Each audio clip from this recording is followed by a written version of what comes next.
Assalamualaikum warahmatullahi wabarakatuh. Halo teman-teman semua. Nah, di sini teman-teman pernah nggak sih merasa kalau misal uang itu cepat habis gitu kan, padahal baru gajian, atau uang jajan yang tiba-tiba turun, kemudian tiba-tiba habis buat tongkrong, tiba-tiba cekot keranjang kuning, atau ikut tren yang lagi viral.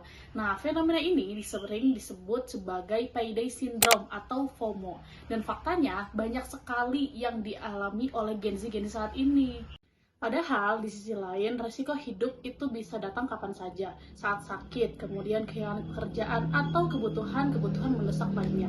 Nah, disinilah pentingnya literasi keuangan dan asuransi, supaya kita nggak cuma pinter cari uang, tapi juga pinter untuk mengelolanya.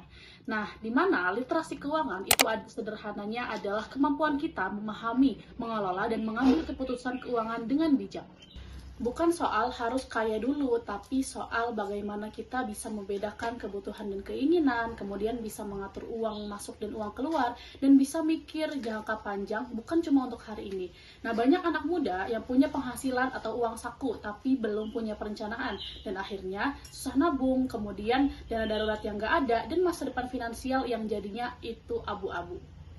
Nah, kalau kita punya literasi keuangan yang baik, kita jadi lebih tenang, lebih siap, dan lebih mandiri dalam mengelola keuangan itu. Bukan berarti pelit ya, tapi ini punya kontrol sendiri. Nah, contohnya, biasakan bikin anggaran sederhana, kemudian sisihkan uang untuk tabungan di awal, bukan sisa. Dan punya dana darurat, walau sedikit, tapi rutin. Karena hidup itu nggak selalu sesuai rencana, dan dana darurat inilah yang sering menjadi penyelamat di saat tak terduga.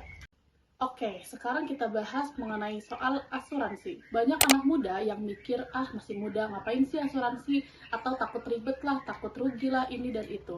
Nah, padahal asuransi itu bukan soal takut mati atau sakit, tapi soal perlindungan resiko. Asuransi membantu kita mengurangi beban biaya saat sakit atau musibah, melindungi diri dan keluarga, menjaga kondisi keuangan tetap stabil saat resiko datang. Ibaratnya, asuransi itu payung, kita berharap hujan gak datang, tapi kalau hujan datang kita sudah siap. Teman-teman perlu tahu, literasi keuangan dan asuransi ini bukan sekedar anjuran, tapi didukung oleh negara. Beberapa dasar hukumnya diantara lainnya adalah, pertama, Undang-Undang Nomor 21 Tahun 2011 tentang Otoritas Jasa Keuangan yang menugaskan OJK untuk meningkatkan literasi dan inklusi.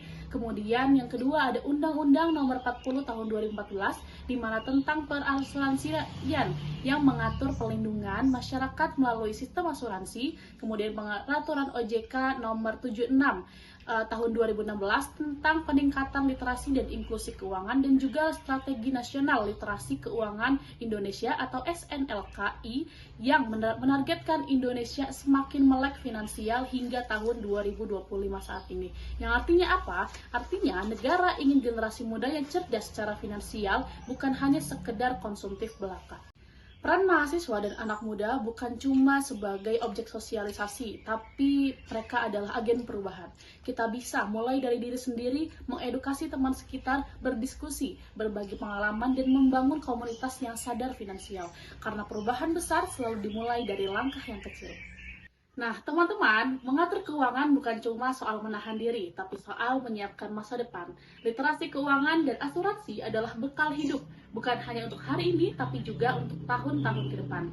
Yuk, mulai dari sekarang lebih sadar, lebih bijak, dan lebih peduli dengan keuangan kita sendiri. Karena masa depan yang tenang dimulai dari keputusan kita hari ini. Sekian dari saya, terima kasih, dan wassalamualaikum warahmatullahi wabarakatuh.